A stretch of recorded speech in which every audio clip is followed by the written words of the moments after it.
मैं डॉक्टर पप्पूराम कोहली, सह आचार्य राजनीति विज्ञान, राजेश पायलट, राजकीय महाविद्यालय लालसोट। प्रिय विद्यार्थियों, आज हम लोग राजनीतिक दल का अर्थ एवं परिभाषा, उसकी विशेषताओं का जानने का प्रयास करेंगे। साथ ही राजनीतिक दलों के कार्य और उसकी भूमिका का मूल्यांकन करेंगे। दलीय व्यवस्था लोकतंत्र की आत्मा है। आज विश्व के सभी लोकतांत्रिक शासन व्यवस्था वाले देशों में राजनीतिक दलों की महत्वपूर्ण भूमिका है। मुनरो ने तो स्वतंत्र राजनीतिक दलों के शासन को ही लोकतंत्रीय शासन कहा है। आज लोकतंत्र और राजनीतिक दल एक दूसरे के पूरक हैं।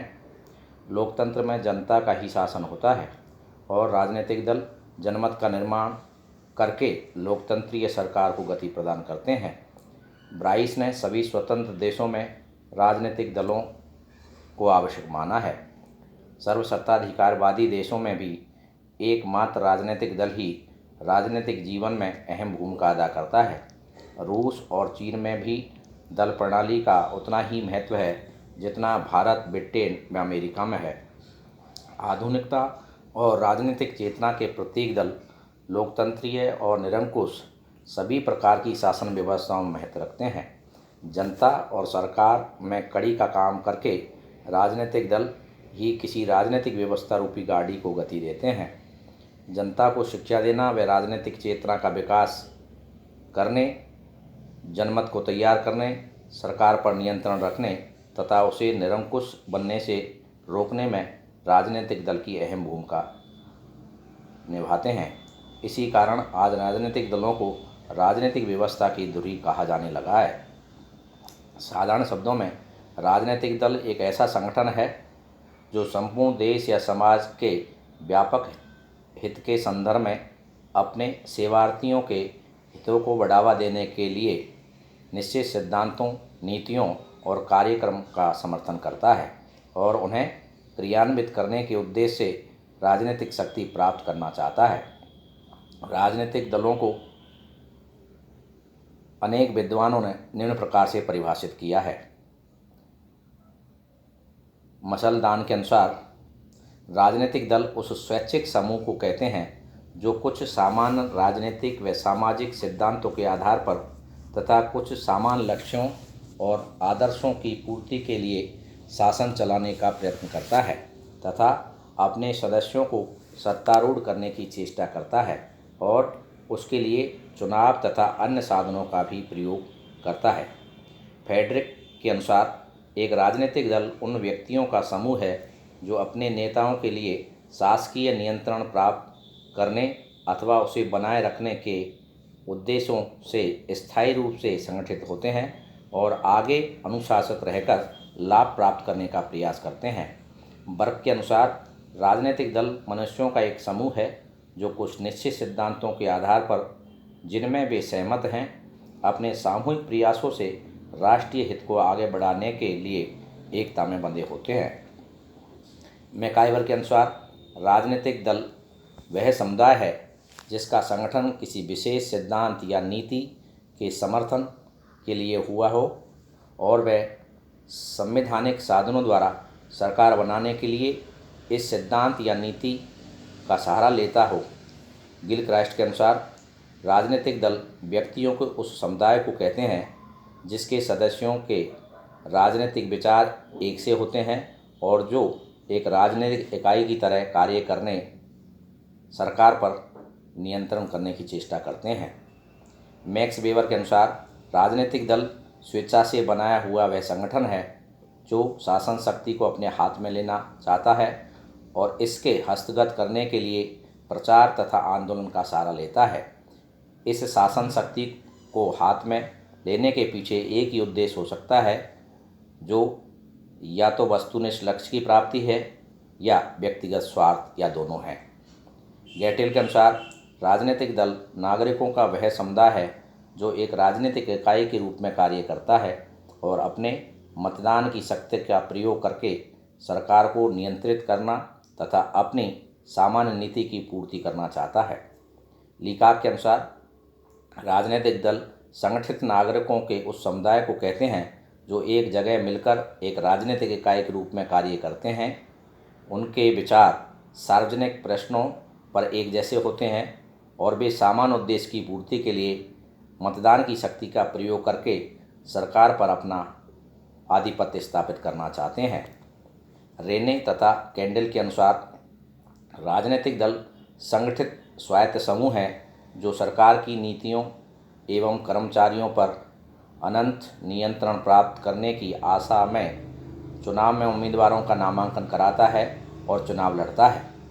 रॉबर्ट सी बॉन के अनुसार राजनीतिक दल व्यक्तियों का ऐसा संगठन है जो अपने उद्देश्यों को सरकार पर औपचारिक नियंत्रण प्राप्त करके समाज में मूल्यों के आधिकारिक वितरण में प्राथमिकता के प्रकरण बनकर प्राप्त करता है।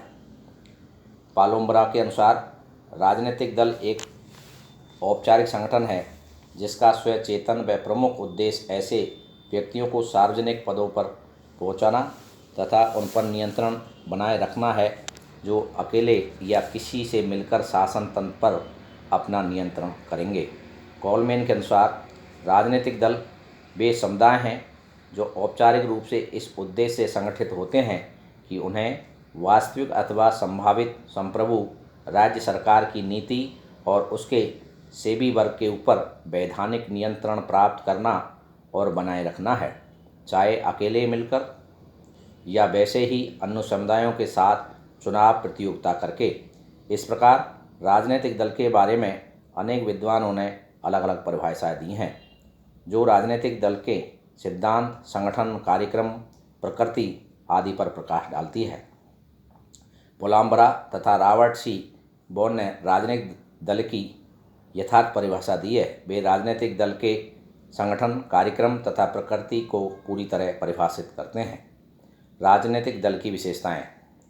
राजनीतिक दल की निम्नलिखित विशेषताएं हैं। नंबर 1, राजनीतिक दल विशेष सिद्धांतों के आधार पर संगठित व्यक्तियों का समूह है। नंबर 2, राजनीतिक दल बहुत सारे व्यक्तियों का स्थायी संगठन है। नंबर 3, राजनीतिक दल अपने सदस्यों के हितों को ध्यान में रखते हुए समाज के व्यापक हित को बढ़ावा देना चाहते हैं। नंबर 4, राजनीतिक दल के सदस्यों में सामान्य लक्ष्यों व सिद्धांतों पर आम सहमति पाई जाती है। नंबर 5, राजनीतिक दल का कार्यक्रम स्पष्ट होता है। नंबर 6, राजनीतिक दल अपने सिद्धांतों, नीतियों व कार्यक्रम को क्रियान्वित करने के लिए राजनीतिक शक्ति प्राप्त करना चाहता है। नंबर 7, राजनीतिक दल राजनीतिक सत्ता प्राप्त करने के लिए चुनावों में भाग लेता है।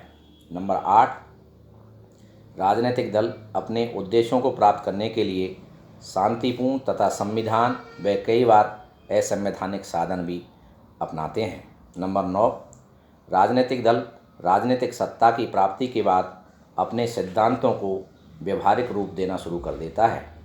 राजनीतिक दलों की उत्पत्ति व विकास। राजनीतिक दल की उत्पत्ति के बारे में अनेक मत प्रचलित हैं। पीटर मार्कल ने इसे संवैधानिक ढांचे से जोड़ा है। उसका कहना है कि राजनीतिक दल की उत्पत्ति संस्थागत परिवेश में हुई है। राजनीतिक व्यवस्था में विशेष प्रकार की संस्थागत संरचनाओं का निर्माण ही दल व्यवस्था का विकास कर देता है। ला पालोम्बरा एवं बीनर के अनुसार ऐतिहासिक संकटों से निपटने के लिए ही दलों का जन्म हुआ है। आधुनिक युग में अनेक विद्वानों ने राजनीतिक दलों का संबंध औद्योगिक क्रांति से जोड़ा है। कार्ल मार्क्स तथा लेनिन की ऐसी धारणा है कि दल औद्योगिक क्रांति की उत्पत्ति है। इससे स्पष्ट हो जाता है कि राजनीतिक दलों की उत्पत्ति के अनेक कारण भी हो सकते हैं और एक कारण भी लोकतंत्रीय तथा तानाशाही देशों में दलों की उत्पत्ति के कारण कभी समान नहीं हो सकते। इन देशों में इनकी उत्पत्ति का आधार एक दूसरे से सर्वदा भिन्न है। इस दृष्टि से निष्कर्ष निकाला जा सकता है कि राजनीतिक दलों के बीच प्राचीन काल में ही विद्यमान थे। प्राचीन काल यूनान में प्लेबियंस तथा पैट्रिशियंस दो दलों का अस्तित्व था, लेकिन दलीय व्यवस्था को व्यवस्थित करने का श्रेय ब्रिटेन को ही जाता है। इंग्लैंड में गृहयुद्ध का प्रारंभ ही दलों द्वारा हुआ था। उस समय दलों का स्वरूप गुटिया था। उनके कार्य करने के तरीके असभ्य थे। कैवेलियर्स राजवंश के तथा राउंड हैंड्स सांसद के अधिकारों के समर्थक दल थे। बाद में इन दलों को क्रमशः उदार तथा अनुदार बन गए। इंग्लैंड में श्रमिक दल का उदय तो औद्योगिक क्रांति का परिणाम है। अमेरिका में भी राजनीतिक दलों की उत्पत्ति संविधान निर्माताओं की इच्छा के विपरीत हुई है। फिलाडेल्फिया सम्मेलन के दौरान ही प्रतिनिधिगण संघवादी और संघ विरोधी दो भागों में बंटने लगे थे। धीरे धीरे अमेरिका में भी दल प्रणाली विकसित होती गई और रिपब्लिकन तथा डेमोक्रेटिक दलों का जन्म हो गया, जो आज भी कार्य कर रहे हैं। लेनिन के समय से पूर्व ही सोवियत संघ में भी साम्यवादी दल का उद्भव हो चुका था, जो आज विश्व के कई देशों में कार्य कर रहा है। चीन के साम्यवादी दल आज सफलतापूर्वक कार्य कर रहा है। France, Bharat, Swiss, Canada, Japan आदि सभी देशों में आज राजनीतिक दल कार्यरत हैं। कहीं पर एकदलीय प्रणाली है, कहीं पर द्विदलीय, तो कहीं पर बहुदलीय प्रणाली है। भारत तथा स्विट्जरलैंड में बहुदलीय प्रणाली है। अमेरिका तथा ब्रिटेन में द्विदलीय तथा चीन में एकदलीय प्रणाली है। लोकतंत्र में राजनीतिक दलों की भूमिका व कार्य। लोकतंत्र में राजनीतिक दलों की भूमिका व कार्यों पर अनेक विद्वानों ने व्यापक चर्चा की है। रॉबर्ट सी बॉन के अनुसार राजनीतिक दल लोकतंत्रीय देशों में संगठन, मांगों में संशोधन, नेताओं की भर्ती, सत्ता का वैधीकरण, नीति का निर्धारण, शासन उत्तरदायित्व तथा आधुनिकीकरण जैसे कार्यों को पूरा करते हैं। ला पोलम्ब्रा ने भी नेताओं की भर्ती, समाजीकरण, सरकार बनाना, संगठन, सौदेबाजी तथा एकीकरण को राजनीतिक दलों के कार्य बताए हैं। पीटर एस मार्कल ने भी लगभग वही कार्य गिनाए हैं जो रॉबर्ट सी बॉर्न तथा पोलम्ब्रा ने बताए हैं। न्यूमैन ने राजनीतिक दलों के कार्यों पर अपने विचारों को तानाशाही देशों की तुलना में अलग आधार दिया है। उसकी दृष्टि में राजनीतिक दलों के कार्य नंबर 1 जनमत को संगठित करना, नंबर 2 जनमत को शिक्षित करना, नंबर 3 जनमत और सरकार को जोड़ना तथा नंबर 4 नेतृत्व को चुनना बताए हैं। यदि इन सभी विद्वानों के विचारों का अध्ययन किया जाए तो सभी विद्वानों के विचार लगभग समान हैं। इन सभी के विचारों का संयुक्तिकरण करने से राजनीतिक दलों के प्रजातंत्र में कार्य व भूमिकाएँ हैं। नंबर 1 जनमत तैयार करना। लोकतंत्रीय देशों में राजनीतिक दल ही जनमत का निर्माण करते हैं। साधारण जनता को तो देश की समस्याओं का ज्ञान नहीं होता, जिस कारण वे उन समस्याओं के बारे में ठीक तरह से सोच नहीं सकते। राजनीतिक दल उन समस्याओं का स्पष्टीकरण करके जनता को अपने पक्ष में करने का प्रयास करते रहते हैं। इससे जनता धीरे धीरे संगठित होकर मजबूत जनमत का निर्माण कर देती है। इस प्रकार जनमत के निर्माण में राजनीतिक दलों की ही महत्वपूर्ण भूमिका होती है। नंबर 2 जनता को राजनीतिक शिक्षा देना। प्रजातंत्र में राजनीतिक दल लोगों में राजनीतिक चेतना के विकास में महत्वपूर्ण भूमिका निभाते हैं। इसके लिए वे जनता को राजनीतिक रूप से शिक्षित करने का प्रयास करते हैं। सभाओं, अधिवेशनों, पत्र पत्रिकाओं आदि के माध्यम से वे जनता को देश की समस्याओं की जानकारी देते रहते हैं और अपने पक्ष में जनता को लाने के लिए जोरदार अभियान चलाते हैं। चुनावों के समय वे अपना घोषणा पत्र लेकर जनता के बीच में जाते हैं। इससे जनता को राजनीतिक समस्याओं का ज्ञान भी होता है और राजनीतिक दलों की नीतियों और कार्यक्रमों का ज्ञान भी प्राप्त हो जाता है। इस तरह सरकार राजनीतिक रूप से शिक्षित हो जाती है। नंबर 3 सार्वजनिक नीतियों के निर्माण में जनता का नेतृत्व। साधारणतया जनता देश की समस्याओं का अधिक ज्ञान नहीं होता है। वह जटिल राजनीतिक समस्याओं को समझने में असमर्थ होती है। राजनीतिक दल उन समस्याओं का सरलीकरण करके जनता के सामने पेश करते हैं और वाद विवाद, जनसभाओं, समाचार पत्रों आदि के द्वारा समस्याओं के बारे में जनता को परिचित करवाते हैं।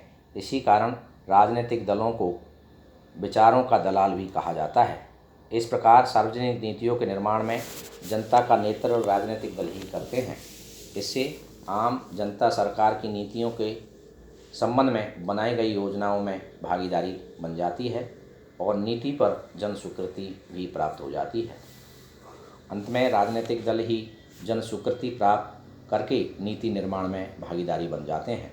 नंबर 4, जनता तथा सरकार के बीच की कड़ी के रूप में कार्य करना। राजनीतिक दल जनता और सरकार के मध्य एक कड़ी का काम करते हैं। जिस दल की सरकार होती है वह जनता में सरकार की नीति का प्रचार करता है और जनता को सरकार के साथ सहयोग करने की भी अपील करता है। राजनीतिक दल निर्वाचित समूहों की जानकारी देने, प्रशिक्षित करने और सक्रिय बनाने का कार्य भी करते हैं, जिससे जनता में सरकार की नीतियों के प्रति जागरूकता पैदा होती है। इसके लिए वे जनसंपर्क के साधनों के बीच की खाई को बांटते हैं। वे नीतियों के बारे में जनता से ज्ञान देने के साथ साथ जनता की भावनाएं भी सरकार तक पहुंचाते हैं और उन्हें दूर करवाने का प्रयास भी करते हैं। एकात्मक सरकार की प्रादेशिक समस्याओं का ज्ञान सरकार को कराने में राजनीतिक दलों ही की महत्वपूर्ण भूमिका निभाते हैं। इस तरह राजनीतिक दलों द्वारा ही सूचनाओं का आदान प्रदान जनता और सरकार के बीच में किया जाता है। अतः राजनीतिक दल सरकार और जनता को जोड़ने वाली महत्वपूर्ण कड़ी है। नंबर 5, चुनाव लड़ना व सरकार बनाना। लोकतंत्र में जनता अपने प्रतिनिधियों के आधार पर ही शासन करती है। लोकतंत्र में चुनावों का बहुमत बहुत महत्व होता है। राजनीतिक दल चुनावों में अपने उम्मीदवार खड़े करते हैं और चुनाव जीतने के लिए तरह तरह के हथकंडे अपनाते हैं। चुनावों में जीतकर उनका एक ही ध्येय होता है, सत्ता व शासन पर नियंत्रण। जिस दल को चुनाव में बहुमत प्राप्त होता है वही सरकार बनाता है और जनता के साथ किए गए वायदों को पूरा करने के लिए व्यवहारिक कार्यक्रम प्रस्तुत करता है। नंबर 6, सरकार की आलोचना करना। लोकतंत्र में आलोचना का बहुत महत्व होता है। सर्वाधिकारवादी देशों में तो आलोचना का अधिकार बिल्कुल नहीं होता है। अध्यक्षात्मक सरकार में भी कार्यकाल होने के कारण विरोधी दल प्राय आलोचना से दूर ही रहता है। सरकार की आलोचना का प्रखर रूप संसदीय शासन प्रणाली में देखने को मिलता है। संसदीय शासन प्रणाली में एक दल तो सरकार चलाता है तो दूसरा सरकार की नीतियों पर नज़र रखता है ताकि गलत कार्य करने की दशा में सरकार की आलोचना की जा सके। भारत में विरोधी दल का बड़ा सम्मान किया जाता है। विरोधी दल की आलोचना रचनात्मक होने के कारण सत्तारूढ़ दल जनता के प्रति अपने उत्तरदायित्व का सदा ध्यान रखता है। संसदीय सरकार में कार्यपालिका का विधानमंडल के प्रति उत्तरदायी होना विरोधी दल को महत्वपूर्ण बना देता है। यदि अविश्वास का मत पारित हो जाए तो सत्तारूढ़ सरकार का स्थान विरोधी दल भी ले सकता है। इसलिए विरोधी दल की उपस्थिति लोकतंत्र को मजबूत आधार प्रदान करती है तथा इससे सरकार की निरंकुशता पर रोक लग जाती है। नंबर 7, राजनीतिक नेताओं की भर्ती व चयन। राजनीतिक दल एक ऐसा संगठन होता है जो अपने लक्ष्यों की प्राप्ति के लिए अपने पदाधिकारियों, नेताओं व सदस्यों की भर्ती व चयन भी करता है। निश्चित समय के बाद राजनीतिक दलों के संगठनात्मक चुनाव होते हैं जिनमें योग्य व्यक्तियों को संगठन में भर्ती करके कुछ संगठनात्मक कर्तव्य सौंपे जाते हैं। ये नेतागण ही आगे चुनावों में जीतकर सरकार बनाते हैं। नंबर 8, सत्ता का वैधीकरण। लोकतंत्र में नियत समय के बाद चुनाव होते रहते हैं। चुनाव ही सत्ता के वैधीकरण का प्रमुख साधन है। इस वैधीकरण को राजनीतिक दल अमली जामा पहनाते हैं।